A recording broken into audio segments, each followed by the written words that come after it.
Olá! Começa agora mais um Minha Escola na TV. O transtorno do déficit de atenção e hiperatividade, TDAH, atinge entre 13% e 5% da população infantil do Brasil e de vários países do mundo onde o transtorno já foi pesquisado. Os dados são da Associação Brasileira do Déficit de Atenção. O transtorno é uma condição bastante comum e, em muitos casos, os sintomas persistem na vida adulta. No Minha Escola na TV de hoje, nós vamos falar sobre o TDAH e a nossa convidada é a psicóloga Ludmila Venturini. Obrigada, Ludmila, por estar aqui com a gente mais uma vez. Eu que agradeço. Obrigada, Cauã, mais um programa. Lali. Boa tarde para vocês dois. Boa tarde. Então, para começarmos, o que é o TDAH? E quais são suas principais características? Então, o TDAH, né, que a sigla quer dizer transtorno de déficit de atenção com hiperatividade, é um transtorno neurobiológico, neuroquímico, né, um transtorno da classe dos transtornos comportamentais. Ele é um transtorno que a gente observa a tríade impulsividade, hiperatividade e desatenção, né? Então, nesse transtorno, a gente vai focar na observação. Ele é diagnóstico, o diagnóstico é feito puramente por observação. É um diagnóstico onde você observa comportamentos, observa condutas, você colhe dados a respeito desde a menor idade da pessoa, né, para poder fechar um diagnóstico.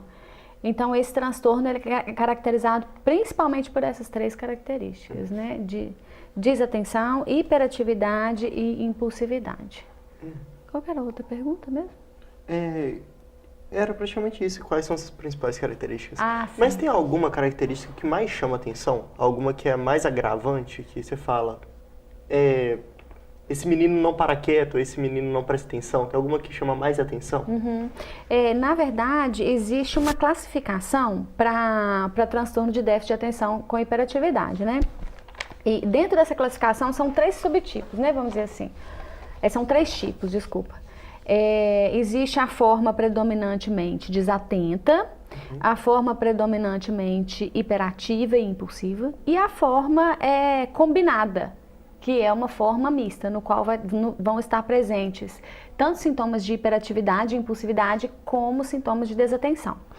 O que acontece é que todo mundo, né, o diagnóstico é TDAH, mas, por exemplo, uma criança que tem uma predominância de sintomas de desatenção, ela vai ter menos sintomas de hiperatividade. E uma criança que tiver mais sintomas de hiperatividade, pode ser que tenha menos sintomas de desatenção. E pode ter aquela criança que vai ter tantos quantos sintomas de hiperatividade, tantos quantos sintomas de desatenção. Né? Então, assim, não existe uma coisa assim que vamos dizer assim, isto é marcante, é fundamental para o diagnóstico do TDAH.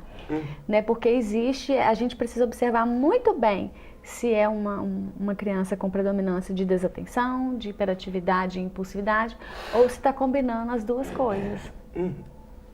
Bom, Ludmila, você falou que o diagnóstico ele é feito por observação. Sim. E quando e como ele é feito, então? Explica pra gente. Então, desde bebezinho, né, os pais ou mesmo os cuidadores, os professores das escolinhas já conseguem observar alguns sintomas e sinais, né? Aquela criança que tem o TDAH, ela tem características marcantes, como, por exemplo, ela parece estar no mundo da lua, né? Parece estar desligada. Às vezes você chama ela pelo nome, até pelo nome mesmo, e ela não responde. Fica muito divagando, preocupada com vários estímulos que estão no ambiente. Ou é uma criança que escala muito, que tem uma atividade psicomotora muito grande. É uma criança que interrompe os adultos, quando os adultos estão falando, interrompe brincadeiras dos coleguinhas e às vezes causa agitação, né, no ambiente onde ela está. Então, assim, desde criancinha já dá para observar, desde quando a criança já começa a fazer as suas interações sociais E assim, nas próprias brincadeiras, né? Ele com ele, a criança com ela mesma. O ideal é que o diagnóstico seja feito antes dos 7 anos de idade, né? Mas assim, já é possível pensar em sintomas em fazer um diagnóstico, né, bem feito de um transtorno de déficit de atenção com hiperatividade por volta dos 4 anos de idade, né? Por causa da predominância mesmo nos sintomas. E assim, só para deixar claro, precisa ficar claro o seguinte, todos nós vamos apresentar determinados sintomas de déficit de atenção ou hiperatividade ao longo da nossa vida. E nem por isso eu vou dizer, né, eu sou hiperativo, eu tenho TDAH. Né, ter um pouquinho dos sintomas ou alguns sintomas não quer dizer que você tem o transtorno. É preciso ter fechar o quadro significa ter 6 ou mais características daquelas que são preconizadas lá pela Associação Brasileira de TDAH. Então, 6 ou mais características de desatenção, 6 ou mais características de hiperatividade, ou 6 características de desatenção e de hiperatividade. E aí, o que acontece? Essa pessoa, né, seja criança ou adolescente, quando na ocasião do diagnóstico, o que precisa ser observado é se ela tem um prejuízo, né, em 2 ou mais ambientes. Então, por exemplo, assim, a criança ela é desatenta só no ambiente escolar. Então, ela tem TDAH? Muito possivelmente não. Né, pode estar relacionado a algum outro transtorno, pode ser de aprendizagem ou mesmo de leitura, mas enfim, para poder caracterizar o TDAH, precisa ter prejuízo em 2 ou mais contextos, em 2 ou mais áreas, por exemplo, na escola, em casa, na família e no esporte, né, mas nunca só em um contexto, e tem que haver prejuízo. Para falar em transtorno tem que haver prejuízo.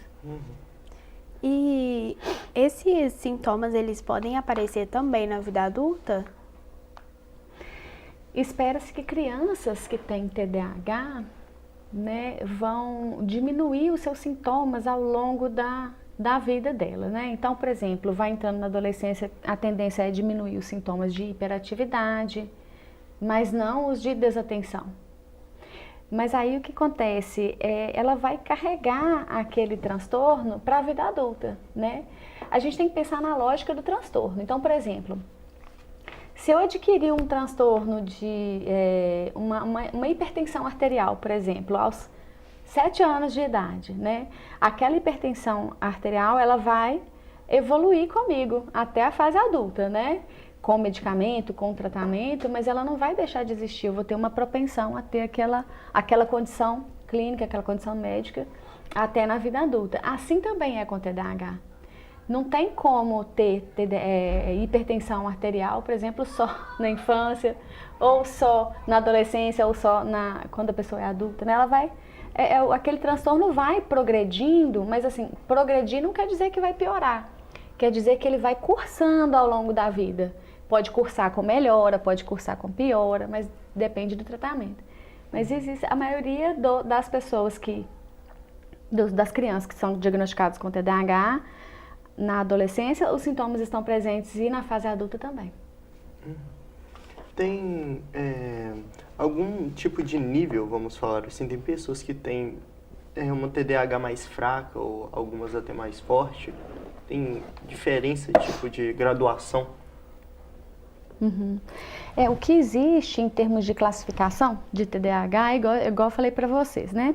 Existem os tipos de TDAH, o tipo predominantemente desatento, predominantemente hiperativo e impulsivo, e a forma combinada, a forma mista. O que vai fazer a gravidade do quadro, Cauã, depende muito se a pessoa vai ter uma comorbidade de outro transtorno. Então, o que é comorbidade?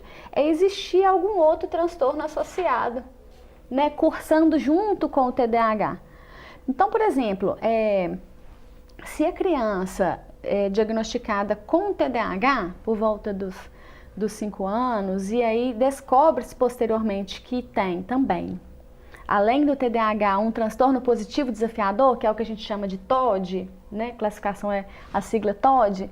Então, assim, aquele quadro ele pode ser muito mais agravado do que uma criança que não tem o TOD, mas tem o TDAH. Entendeu? entendeu? Então depende muito da comorbidade. Se vocês quiserem falar mais especificamente sobre esses transtornos que podem aparecer como comorbidade, a gente pode estar abordando também.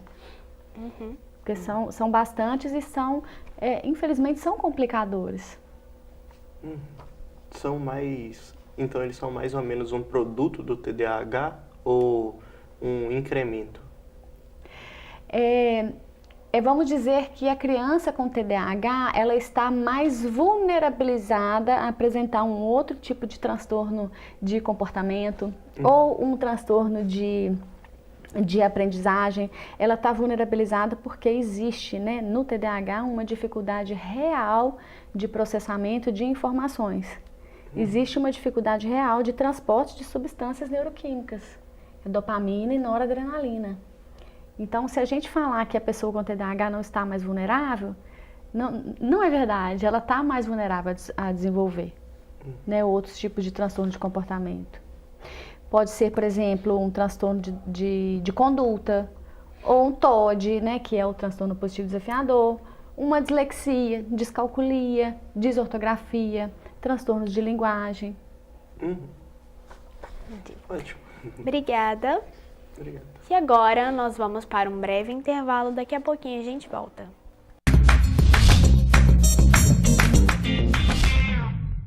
Voltamos com Minha Escola na TV. Hoje nós estamos falando sobre o TDAH com a Ludmila, que veio aqui conversar com a gente. Bom, Ludmila, no bloco anterior a gente estava falando sobre o diagnóstico do TDAH e você falou de outros transtornos. Sim.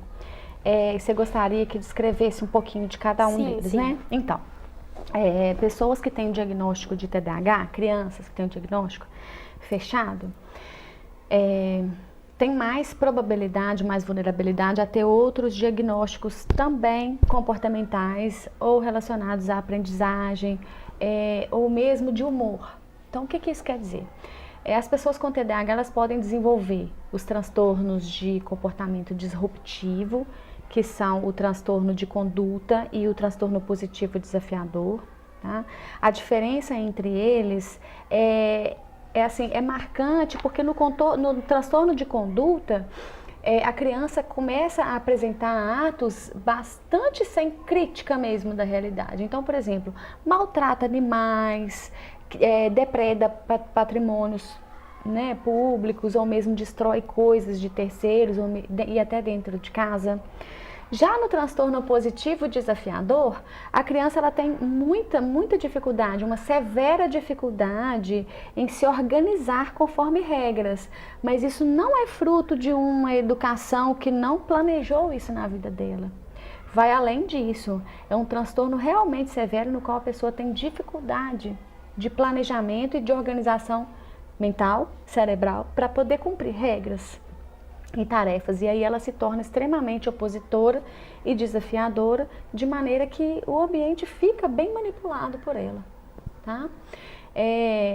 Voltando um pouquinho atrás, Laura, eu queria lembrar que uma coisa que eu não falei no começo e que eu acho muito importante, porque muitas vezes os pais, a escola, as pessoas que convivem com as crianças e adolescentes com TDAH costumam colocar estereótipos, né? Ah, é preguiçoso, então, nossa, 220, aquele menino é 220, né?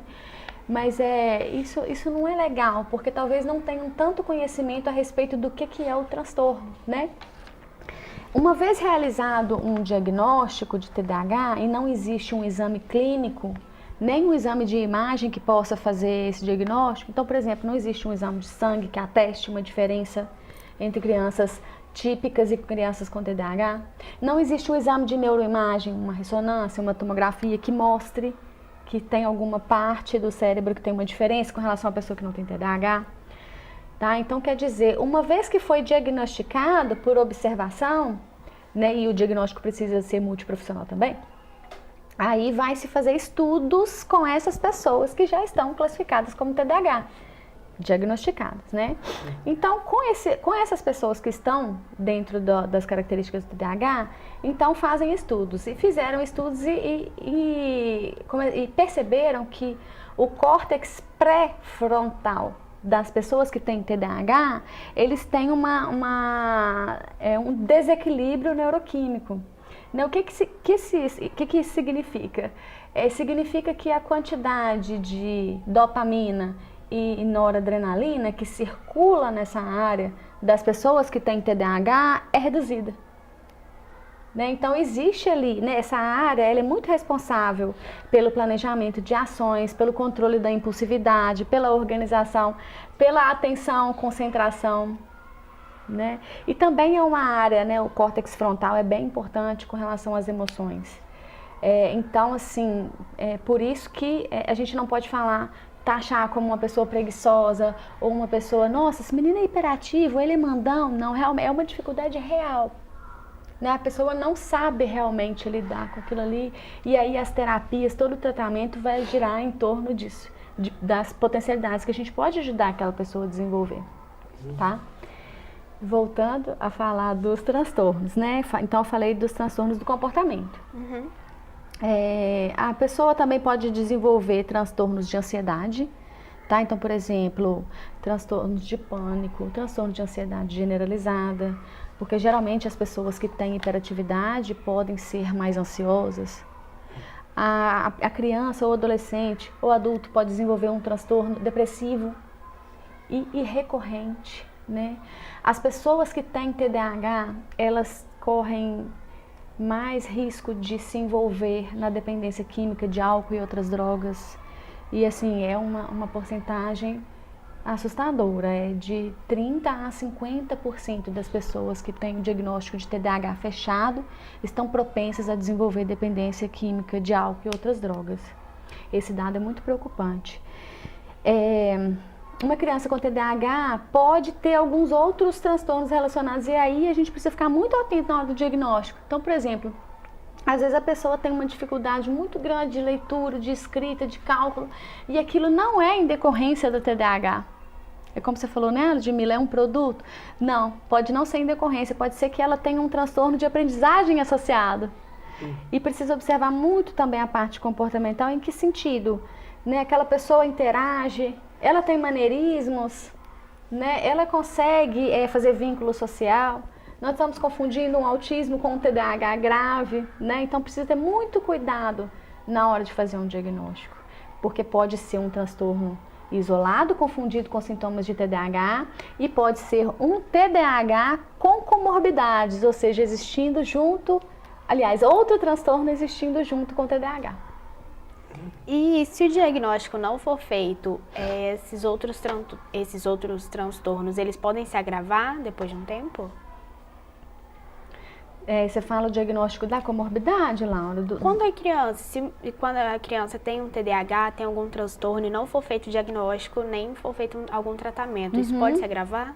Com certeza, muito. Né? A gente fala no diagnóstico precoce exatamente por isso, para que a gente tenha quanto mais tempo e mais disponibilidade, vamos dizer também uma plasticidade neuronal, que é o cérebro em desenvolvimento, né, quando está criança, para poder conseguir esses avanços. Né? Então, se você faz um diagnóstico mal realizado, né, na infância, até os 7 anos de idade, pode prejudicar, sim, o prognóstico daquele transtorno. Né? Ou seja, o tratamento, as chances de melhora, como que vai cursar aquele transtorno.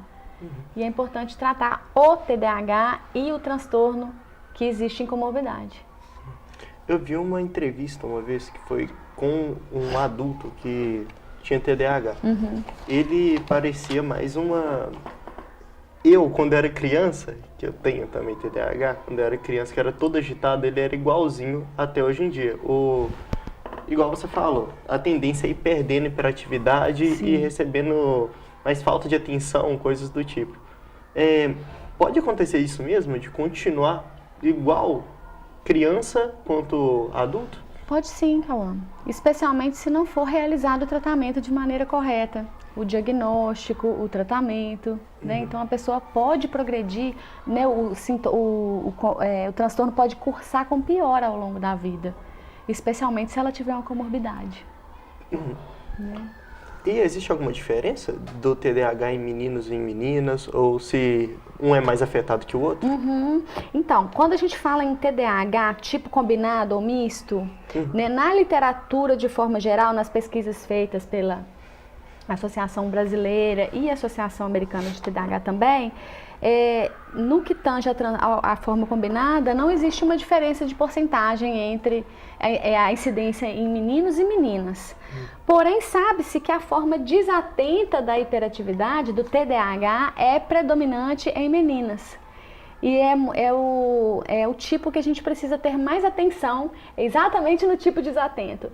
Porque é aquela criança tímida, quietinha, que não dá trabalho para ninguém, né? Às vezes ela nem fala, às vezes não expõe dúvidas, mas ali esconde um déficit de atenção. Não está conseguindo compreender, não está copiando matéria do quadro, o professor não está sabendo, né? Os pais não estão entendendo porque a criança não está evoluindo. Então, essa forma desatenta, a gente tem que ficar muito atento a ela, né, para fazer o diagnóstico. Deve ser complicado mesmo, só de olhar para uma criança, ter que identificar tudo isso que está acontecendo e não julgar como um autismo ou coisa do tipo, sendo um TDAH. Os pais também têm que ter muita informação. E assim, o diagnóstico, quando a gente fala do diagnóstico multiprofissional, a importância é exatamente isso. Cada profissional, de acordo com a necessidade da criança, vai envolvendo os pais de uma determinada maneira e vai colhendo dados que são necessários e também tratando aquela parte. Então, por exemplo, existem escalas avaliativas que são indispensáveis. A gente não pode ignorar que existem instrumentos que ajudam a gente a fazer esse diagnóstico também. Tá? Entendi. Obrigada. Agora nós iremos para um rápido intervalo, daqui a pouquinho a gente volta.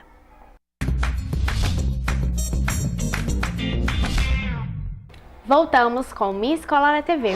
Hoje estamos aqui com a Ludmila, que é psicóloga, e o nosso assunto é TDAH. Bom, Ludmila, no bloco anterior a gente estava falando sobre o diagnóstico. Agora eu queria saber um pouquinho mais sobre o tratamento do TDAH. Então, uma vez feito o diagnóstico pela equipe multiprofissional, né, isso pode englobar psicólogo, neuropsicólogo, neuropediatra, psiquiatra infantil, terapeuta ocupacional, o educador físico, fonoaudiólogo, acho que eu já falei. Uma vez feito o diagnóstico, então vai se elaborar um plano terapêutico. Então, por exemplo, né, se aquela pessoa tem um TDAH mesmo, clássico, né, fechou os diagnósticos todos, vai precisar de um tratamento especialmente com quem?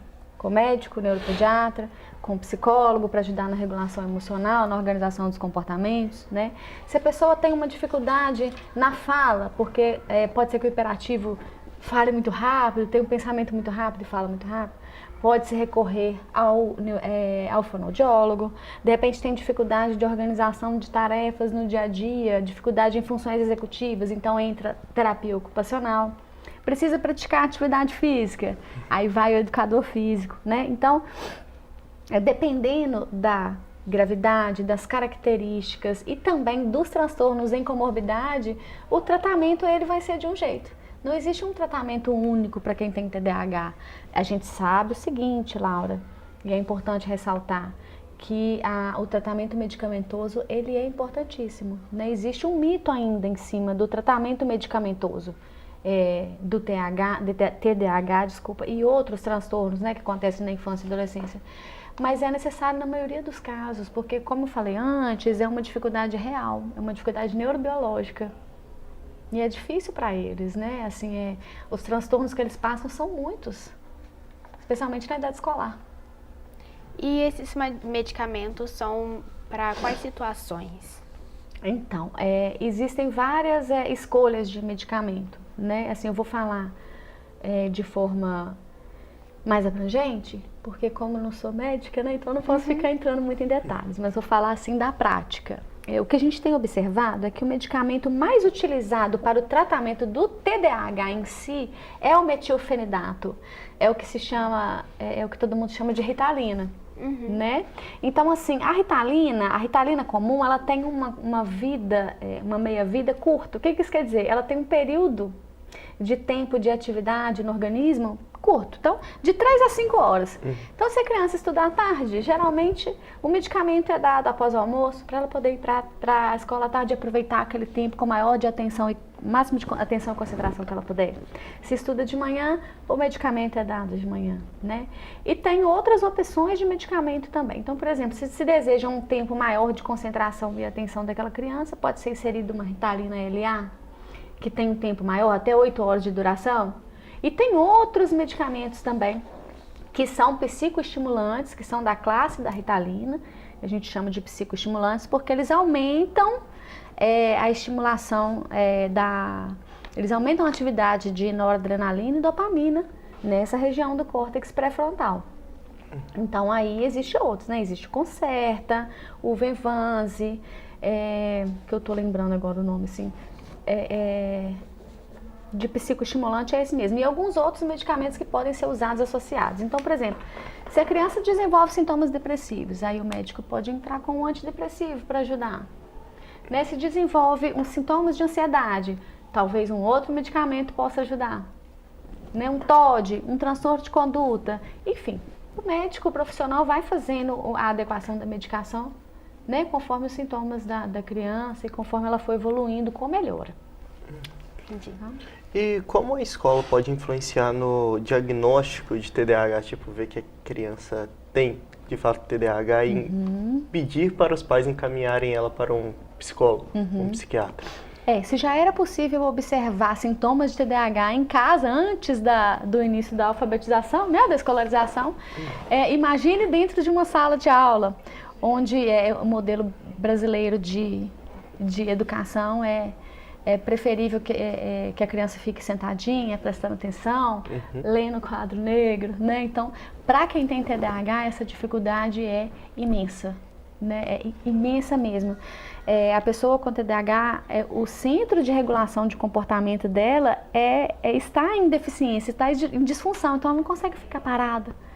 Né? A criança, ela vai levantar da carteira, ela vai voltar, ela vai na professora, ô tia isso, ô tia aquilo, cutuca um colega, conversa com outro colega, né? Então, assim, às vezes a professora está explicando e ela tá lá, tipo, né, olhando pro nada. O que eu vou comer hoje de tarde? É tipo isso, né? Qual jogo que eu quero jogar no final de semana, né? Ou então,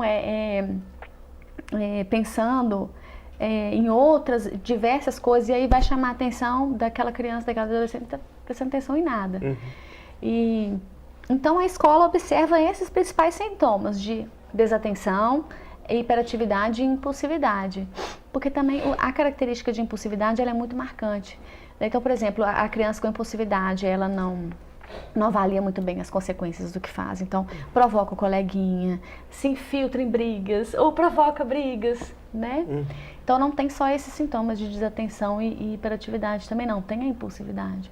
A escola, né, os professores, os pedagogos, psicopedagogos, que identificarem esses sintomas, podem conversar com os pais, né? Explicar, olha, estamos observando e tal, você poderia encaminhar para uma avaliação psicológica ou neuropsicológica, para poder ver se existe aí um quadro de TDAH, ou se não é, ou se é um outro tipo de transtorno. Né? Mas a escola e a família precisam andar juntas aí nesse diagnóstico, né? A gente não consegue fazer um trabalho legal, porque se os sintomas eles precisam estar presentes em 2 ou mais contextos, né? Onde a criança passa grande parte do tempo dela é na escola, então a gente precisa da observação do pessoal da educação, sim. Né?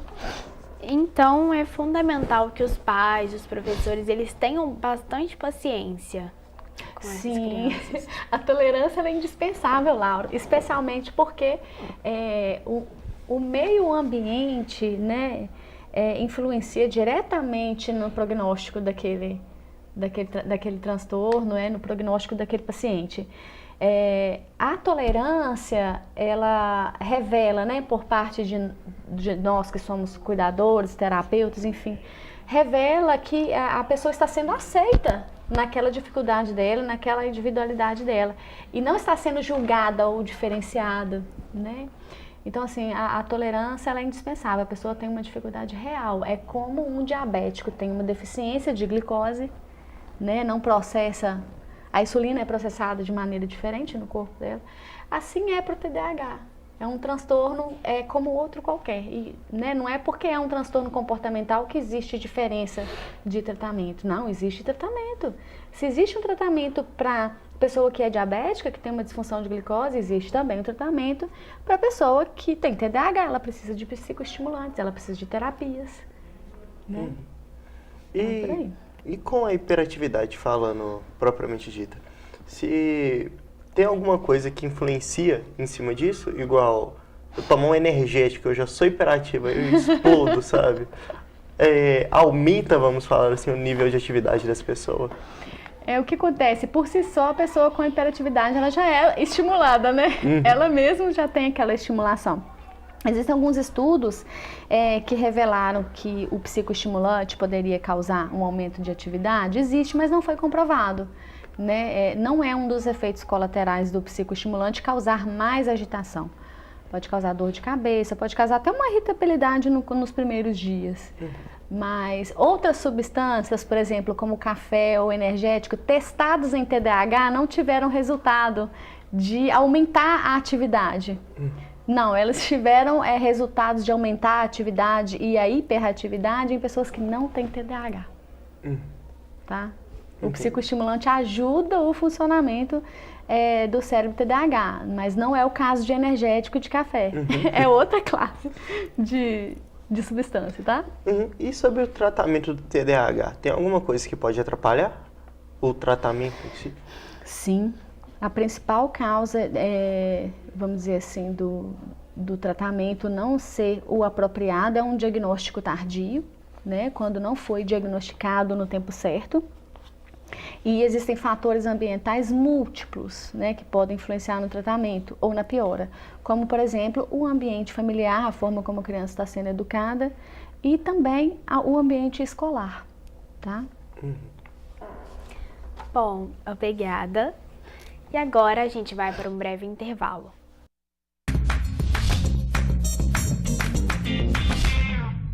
Voltamos com o Minha Escola na TV. Hoje nós estamos falando sobre o TDAH e contamos com a presença da psicóloga Ludmila. Então, no bloco anterior a gente estava falando sobre os sintomas praticamente do TDAH e sobre o tratamento. Então, depois do tratamento, existe a cura do TDAH? Não, Cauã. Pode haver uma remissão, né, dos sintomas, no sentido assim de alguns sintomas podem, né, entrar em remissão e pode diminuir a intensidade de alguns sintomas. Alguns podem até, né, diminuir bastante, mas não existe uma cura para o TDAH. Inclusive, não se adquire um TDAH. Quem tem TDAH já nasce com ele, né? Então, assim, cura, não, existe um tratamento e todos os tipos de tratamento disponíveis, né, existem e dão muito certo, mas tratamento, cura não. Sim. E existe preconceito, ou vamos falar assim, é um tabu ter TDAH nos dias de hoje? Tanto preconceito numa criança dentro de uma sala de aula, por ser muito agitada, ou por fazer muita bagunça, ou querer chamar atenção, ou preconceito até mesmo dentro da própria família, tipo, que menino chato tá chegando, sabe? Acontece isso? Acontece, sim, porque muitas vezes as crianças que têm o transtorno de déficit de atenção com hiperatividade recebem esses estereótipos, né, esses nomes, e na verdade não é o que elas são confundidas com crianças sem educação, crianças que não têm limites, crianças que não sabem respeitar regras. Não, na verdade ela tem uma dificuldade real mesmo. E aí existe um tabu em cima disso, um preconceito ainda, né? Tipo, o fulano arruma confusão com tudo, o fulano é brigão, ou então o fulano, a gente fala as coisas pra ele, ele tá sempre no mundo da lua. Existe sim, mas é importante, especialmente aqueles que têm a comorbidade, as comorbidades, né? Transtornos disruptivos de comportamento, enfim. Para esses é mais... o tabu é maior, né? O título, o rótulo, fica sendo mais pesado. Deve ser até bem complicado lidar nisso quando você é criança, porque quando eu era criança, eu não lembro muito bem pelo que eu passei, mas eu lembro que eu tinha muita dificuldade dentro de escola e de lidar com pessoas, porque era sempre confusão com qualquer coisa, qualquer ação minha sempre foi confusão. Aí deve ser, tipo assim, para uma criança ser vista de tal forma. Querer, até às vezes, querer mudar e não conseguir. Sim, e é importante, tanto quanto antes, a gente falar para a criança qual que é a questão que ele está apresentando.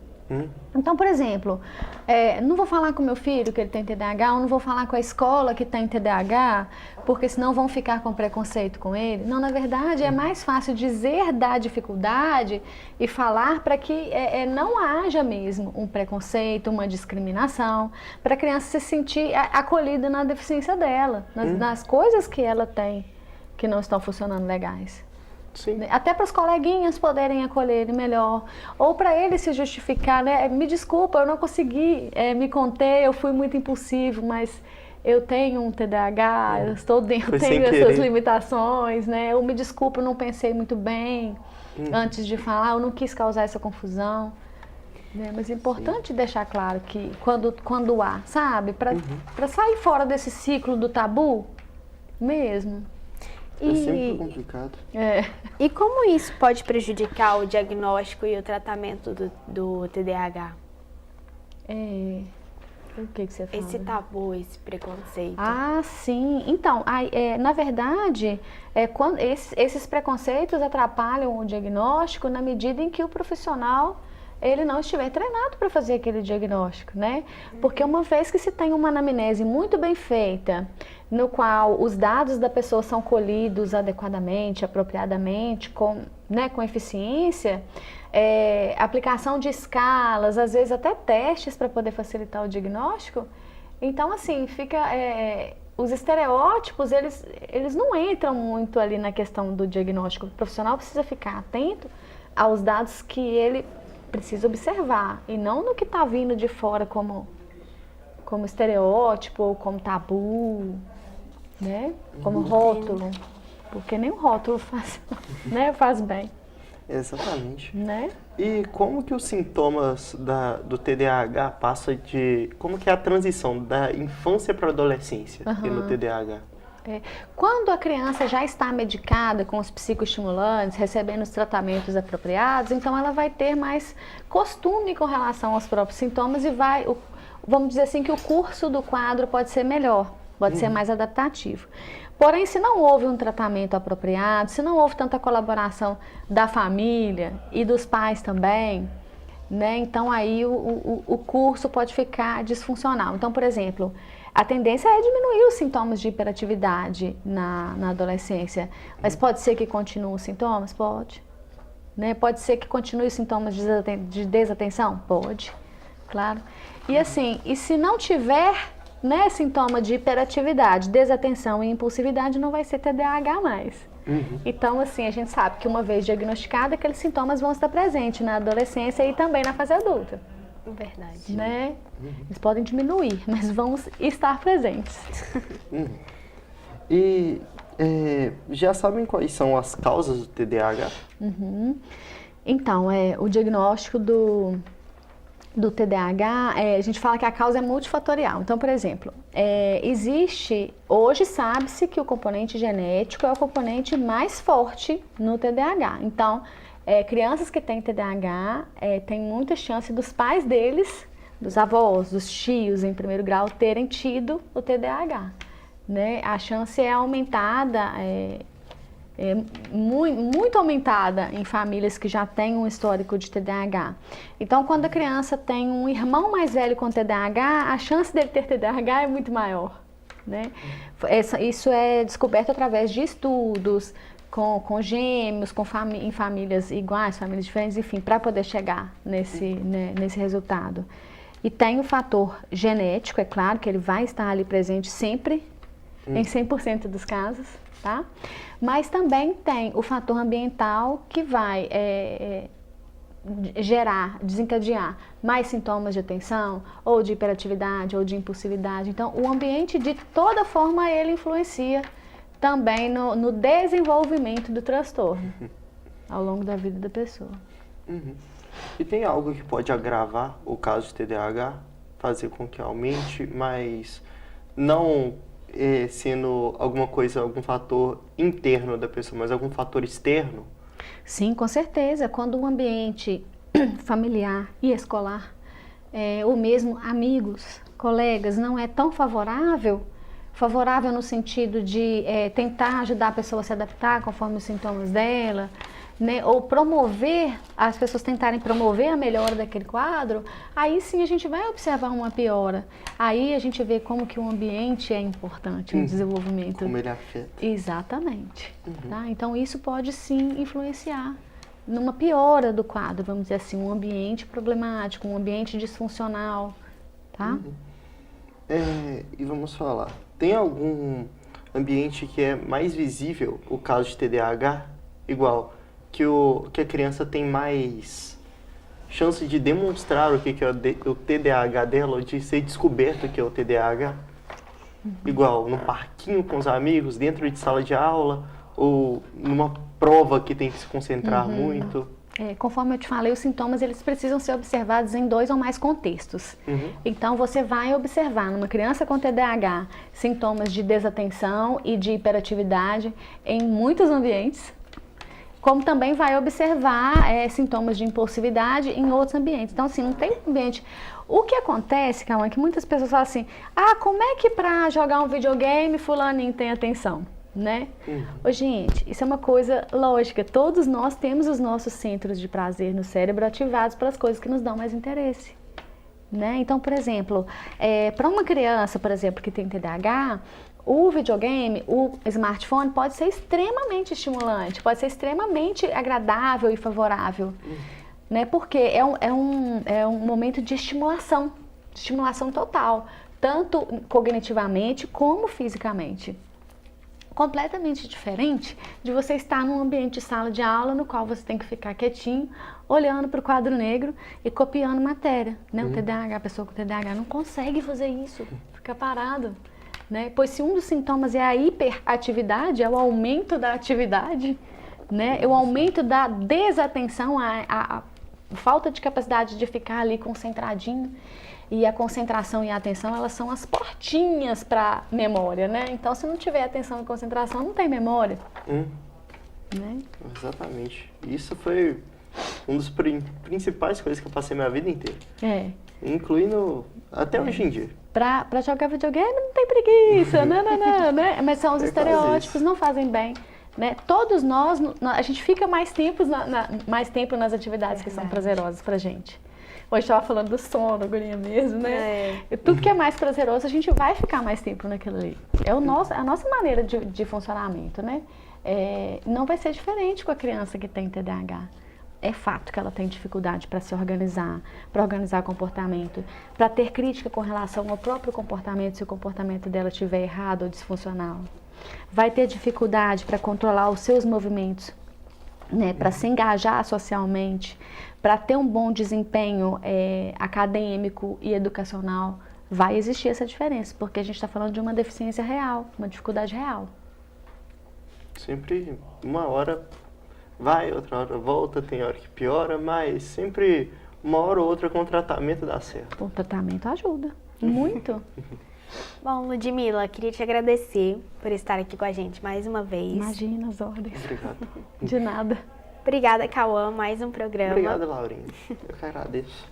Obrigada a você, telespectador, por ter nos acompanhado mais um dia. E lembrando que toda quarta-feira estaremos aqui.